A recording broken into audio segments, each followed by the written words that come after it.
So people on social media are speculating that Stefan Diggs proposed to Cardi B after she gave birth to their son, Baby Bram.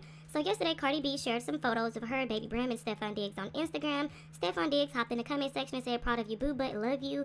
Cardi B responded and said, "I love you more. Thank you for my handsome son. Love y'all much."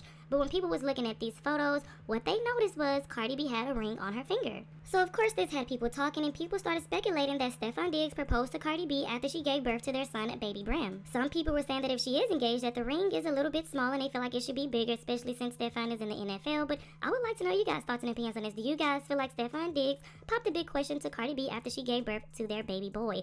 So moving on, this TikToker was calling Offset Quavo, and he was not having it. But anyways, Offset was headed somewhere, and this TikToker was steady calling him Quavo, and he only turned around when she called him by his name. What do I say? Quavo! Quavo, who are you rooting for? Quavo, who are you rooting for? Oh, Offset!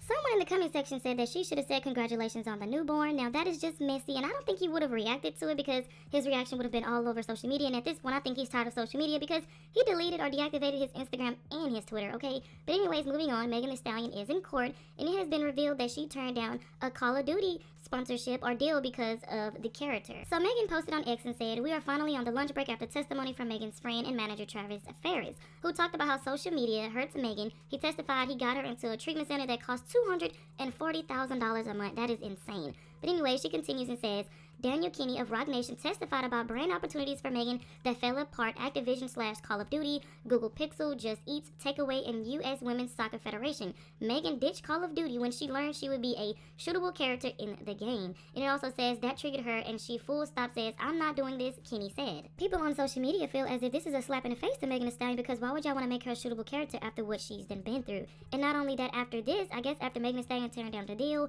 they gave this deal to Nicki Minaj, because we all see that Nicki Minaj has a character in Call of Duty. So Megan Thee Stallion had to start therapy because the blogger Malago Grams posted this deepfake video of Megan Thee Stallion doing some explicit activities, and she ran to her manager in tears. She even apologized to the manager because he had to see a video like that even though it was fake, and she needed therapy after that. And Megan Thee Stallion was paying $240,000 a month for therapy. That's like almost $250,000 for therapy every single month. But I would like to know you guys' thoughts and opinions on the whole Call of Duty situation, Megan Thee Stallion going to therapy because of the deepfake video. I would like to know you guys' thoughts and opinions on this down in the comment section below. Stefan Diggs is doing exactly what he's supposed to do. Everything he's doing is very performative.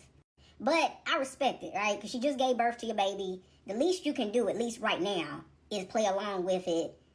Throw some nice little comments and comment sections. Notice how he said, "love you." He didn't say, "I love you." Like, you gotta read in between the lines with me, right? Love you and I love you is totally different. But I'm gonna tell you how this all is gonna play out. Go ahead and save this video. I'm gonna go ahead and save it so when I have to come back to it and hit y'all with a "told you."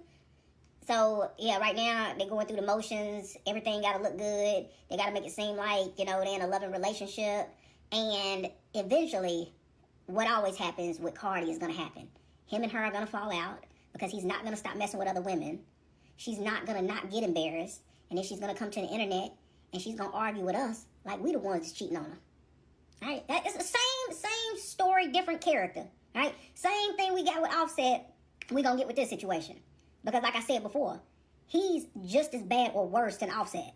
So there's no way for the storyline to change. Just get prepared to get cussed out by her, right? just get prepared to get cussed out by Cardi like we the one cheating on her. But save this video, because I promise you I'm gonna be right. Girl, was you out here just bullying everybody? Because why is your moderator on the witness stand crying? And I wish I would have spent more time seeing what she was doing on the other side of the internet, because apparently she was just terrorizing people. Now, this is her outfit from yesterday's court. I don't have her outfit from today's court. For some reason, they're really not documenting her coming in and out of court. Now, as for Megan Thee Stallion, we're getting lots of images. I love this, like, lavender. I don't know what it is, but it's looking so cute. With the empty Louis Vuitton briefcase. Megan is so funny. Now, yesterday in court, again, shout out to Megan Kuniff. And remember to subscribe to her newsletter. I already did. That's why you guys are getting this tea. Now, the clinical psychologist who testified about Megan Thee Stallion's mental health was on the witness stand yesterday. And she simply just went over her notes and all of the triggers and the post-traumatic stress disorder that Megan Thee Stallion was being inflicted with because of what Milagro was doing to her on the internet. We did find out yesterday that Megan had spent about $250,000 to be institutionalized because of her mental health faculties that she was suffering from because of what was going on the internet. Daniel Kinney over at Rock Nation testified that Megan had lost a good amount of brand deals because of what she was suffering from. You can pause to read exactly what she ended up losing. Specifically, that U.S. Women's Open Soccer Federation. That was probably one of her biggest losses, in my opinion. Now, fast forward to today, where Milagro's ex-moderator, now I'm not entirely sure where they moderated for her, but I'm assuming on YouTube, her moderator had testified, who goes by the name of Emil Holland Briggs, and he had been sobbing so bad that they had to cut trial for 10 minutes just to allow him to get a breather. He testified, according to Megan Kuniff, about his decision to quit as her moderator because of mounting disagreements over Milagro's approach. Remember, Milagro's approach toward covering Megan Thee Stallion was vitriolic, and she was just hurling insults and going on these very long tirades,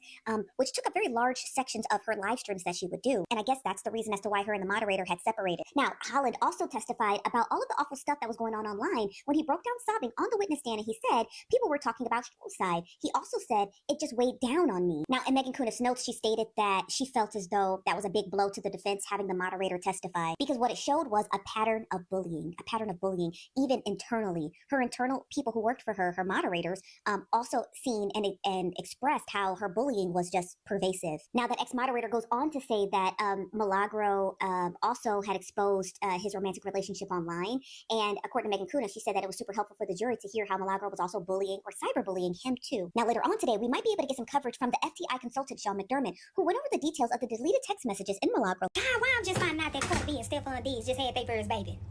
Y'all do know what that mean, right? Try, y'all better act like y'all know what that mean. Baby, that means that Cardi B is not just another one of Stephon Diggs' baby mamas. That means that Cardi B is the baby mama of Stephon Jr. Yes, y'all know this man finna raise his baby to be the next future athlete. Yes, he is. And you know what? I know the mother baby mamas, man. I know they like, damn, now how the hell she had to be the one to give him his first boy and he'll be stuck with all these damn girls. But you know what? I'm happy for the both of them. Baby, I am happy for the both of them. And I know a lot of y'all was talking shit when Cardi B first got pregnant, talking about, now why she go out there and get pregnant? She's supposed to be having fun, not getting pregnant. Then she gonna get pregnant from this man that got all these kids. Yeah, I know y'all was talking about her. But guess what, baby? Even in the midst of when we don't agree with what Cardi B do, baby, she still eat down. You know what? I'm happy for both of them. But you know what, Cardi? I am gonna say this. Now, there's a picture going around that you already back in the gym. Girl, if you don't go sit your ass down before you have a setback, now I understand that you're trying to get your body back snatched, honey, for your tour coming up. But baby, we need